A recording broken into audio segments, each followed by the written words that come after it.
देखें ये जो अब शब खून मारा जा रहा है ना, ये मुल्क और कौम के साथ बहुत ज्यादती हो रही है। ये सब लोगों ने जिन्होंने अपनी सल्तनतें मुल्क से बाहर कायम की हुई हैं, ये अपनी मुल्क की सल्तनतें बचाएं और उधर चले जाएं। इधर इनका कोई काम नहीं है। ये सब चोर डाकू इकट्ठे मिले हुए हैं, ये बारियां ले लेके अवाम को गुमराह कर रहे हैं। ना इस मुल्क में अवाम को बिजली मिल सकी, ना इस मुल्क में अवाम को पानी मिल सका। एक नई रोटेशन आती है, आंख का तारा तब्दील हो जाता है, फिर 5 साल के बाद वही पुराना आंख का तारा हो जाता है, फिर 5 साल के बाद वही रोटेशन आ जाती है। ऐसा क्यों होता है? देखिए जी, मैं अब ये आंख के तारे नहीं है, ये आंखों की चुभन है। इनके अपने मफादात हैं। ये सब इन सियासी गंदी सियासत का नतीजा है। मैं ये बड़े वसूख से कहना चाहता हूँ, आज CNC अमेरिका में किस ईमान पर ये अमेरिका का दौरा करने के लिए गए हैं?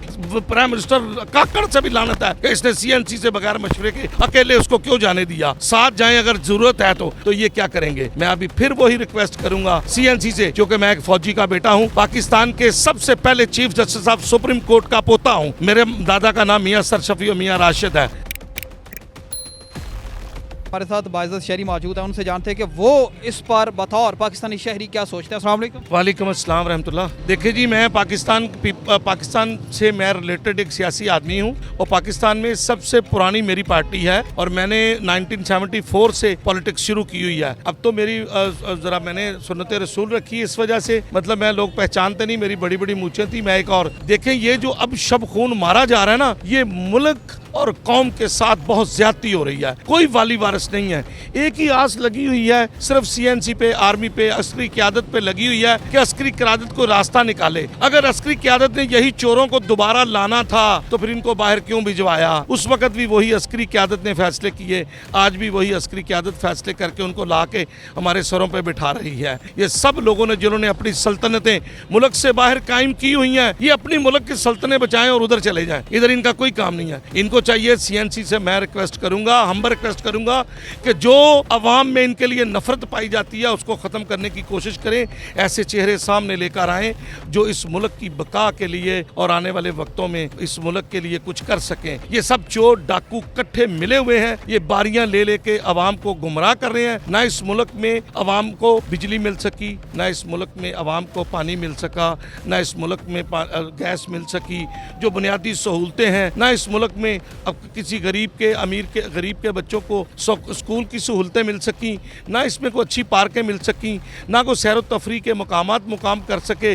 सिर्फ और सिर्फ इन्होंने अपनी दौलतें इकट्ठी की और इस मुल्क से फरागत हासिल की। आपने कहा चूंकि आप सियासी आदमी, तो आपसे थोड़ा सवाल भी उस तरह बात कर लेते हैं कि एस्टेब्लिशमेंट हर 5 साल के बाद उनका जो आंख का तारा है वो तब्दील हो जाता है। ऐसा क्यों होता है? पिछले 74-75 सालों में ऐसा ही होता है कि हर 5 साल के बाद एक नई रोटेशन आती है, आंख का तारा तब्दील हो जाता है, फिर 5 साल के बाद वही पुराना आंख का तारा हो जाता है, फिर 5 साल के बाद वही रोटेशन आ जाती है। ऐसा क्यों होता है? देखिए जी, मैं अब ये आंख के तारे नहीं है, ये आंखों की चुभन है। इनके अपने मफादात हैं। ये सब इन सियासी गंदी सियासत का नतीजा है। आर्मी का कोई काम नहीं है पाकिस्तान की पॉलिटिक्स में वो अपना हाथ बिठाए या अपने हाथ रंगे। अस्करी क़यादत का काम है इन सरहदों की हिफाजत, इस मुल्क की हिफाजत करना। आज CNC, मैं ये बड़े वसूख से कहना चाहता हूँ, आज CNC अमेरिका में किस ईमान पर ये अमेरिका का दौरा करने के लिए गए हैं? ये कोई दौरा नहीं है। ये इन सियासतदानों पे लानत है, ऐसे सियासतदानों पे जो इस मुल्क का तमाशा बने हुए हैं। ये प्राइम मिनिस्टर काकड़ से भी लानत है कि इसने CNC से बगैर मशवरे के अकेले उसको क्यों जाने दिया। साथ जाएं अगर जरूरत है तो। अस्करी क़यादत का कोई काम नहीं है। ये अमेरिका में जाके, जर्मनी में जाके, इटली में जाके, बरतानिया में जाके ये किसी से जाके मुलाकातें करें, कोई काम नहीं बनता। हाँ, हमारे वफद के साथ अगर जाते हैं, प्राइम मिनिस्टर का वफद हो, फिर ये जा सकते हैं। लेकिन यहाँ प्राइम मिनिस्टर ही अपनी कौम के साथ मुखलिस नहीं है तो ये क्या करेंगे। मैं अभी फिर वही रिक्वेस्ट करूंगा CNC से, क्योंकि मैं एक फौजी का बेटा हूँ, पाकिस्तान के सबसे पहले chief justice of supreme court का पोता हूँ। मेरे दादा का नाम मियां सरशफी और मियां राशिद है। तो ये बात जो मैं कर रहा हूँ, बड़े वसूख से कर रहा हूँ कि इन्होंने मेरे बाप ने दूसरी जंग अजीम लड़ी, 1965, 1971, 1977 की जंगों में भरपूर किरदार अदा किया। मेरे 2 चचा वहाँ शहीद हो गए, लेकिन इन्होंने जो किरदार अभी कर रहे हैं, इस मुल्क और कौम को सिर्फ तबाही की तरफ लेकर जा रहे हैं। इस सारी सूरत हाल में पॉलिटिकल इंस्टेबिलिटी है यहाँ पर, और वहाँ इसमें बकौल आपके एस्टेब्लिशमेंट का बहुत बड़ा हाथ है। इसमें यहाँ पर जुडिशरी का क्या किरदार है? जुडिशरी उसी तरफ से जो रोटेशन आती है उसी की एयरपोर्ट पे भी जाके बायोमेट्रिक हो जाती है, नहीं तो लोगों की जाके जेलों में समाअत हो रही है, कोई ओपन ट्रायल नहीं है। कहीं इंसाफ, लोग ये इल्ज़ाम लगा रहे कि हमारा इंसाफ सलब किया जा रहा है, कहीं इंसाफ घर की तहलीज पर पहुंचाया जा रहा है। देखें जी, अपने प्रोटोकॉल और अपनी तनख्वाहें और अपनी नौकरियां बचाने के लिए ये लोग सब कुछ करते हैं, किसी बड़े के लिए।